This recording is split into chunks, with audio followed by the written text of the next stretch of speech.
You ever notice something, my friend? The nice guy holds the door, buys the flowers, gives the attention, and she smiles. She thanks him. But when the night comes, her heart races for the man who doesn't text back, the man who leaves her guessing, the man who's a little reckless. That's not an accident. That's human psychology. And today we're going to talk about it.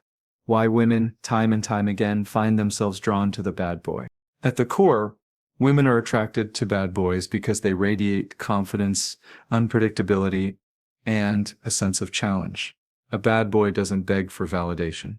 He owns the room, and that energy makes a woman feel something most nice guys fail to spark: emotional excitement.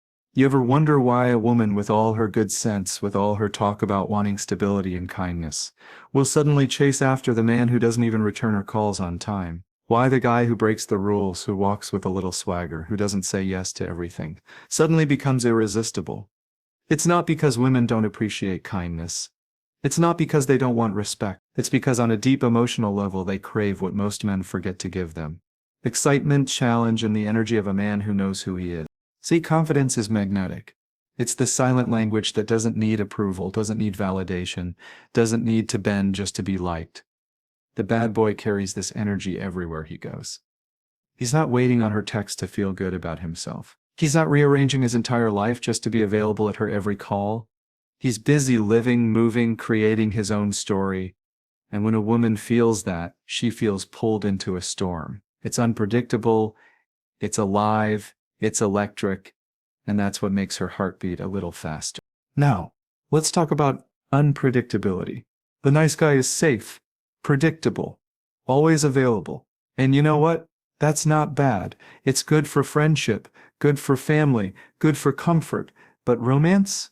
Romance thrives on uncertainty, on the unknown, on that edge between security and chaos. When a man is too predictable, too soft, too agreeable, the story is already written before it begins. She knows exactly what's coming, and that kills excitement. But when she's with the bad boy, she doesn't know what to expect. Will he call? Will he surprise her? Will he challenge her on her opinions instead of nodding politely? That emotional roller coaster awakens her senses. It makes her feel alive. And here's the truth most men don't want to face. Women don't fall in love with logic. They fall in love with how a man makes them feel. You can have the perfect resume, the perfect smile, the perfect plan for the future, but if you don't spark emotion, if you don't stir something inside her, she'll never truly crave you. The bad boy, intentionally or not, stirs those emotions.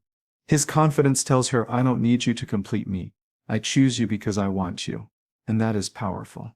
That choice, that independence, makes her feel like she's winning a prize, not babysitting a boy. Now don't get me wrong, my friend.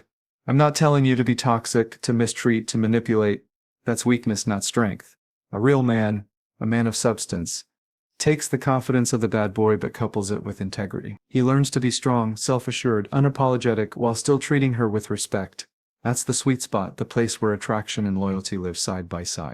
But if you're too nice, if you're bending over backwards for approval, if you're texting paragraphs when she gives you one-word replies, then understand this: you're not exciting her. You're suffocating her. You're not giving her space to feel, to wonder, to chase a little bit. And women, just like men, love the chase. They love earning your attention, not just being handed it on a silver platter.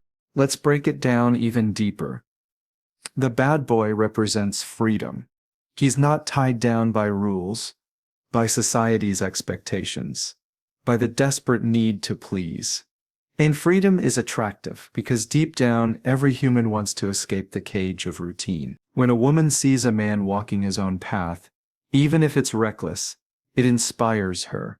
She wants to taste that freedom. She wants to feel a piece of that energy in her own life. And so she gravitates toward him, even when she knows better. So, my brother, the lesson here isn't to become a heartless rebel. The lesson is to stop living like a people pleaser. Stop waiting for permission to be bold. Stop apologizing for who you are. Start building your own world, your own mission, your own identity that doesn't revolve around her attention. Because when you do, you won't have to chase women, they'll chase you. They'll feel that same energy, that same confidence, that same spark that makes them curious, excited, and drawn to you like a flame in the dark.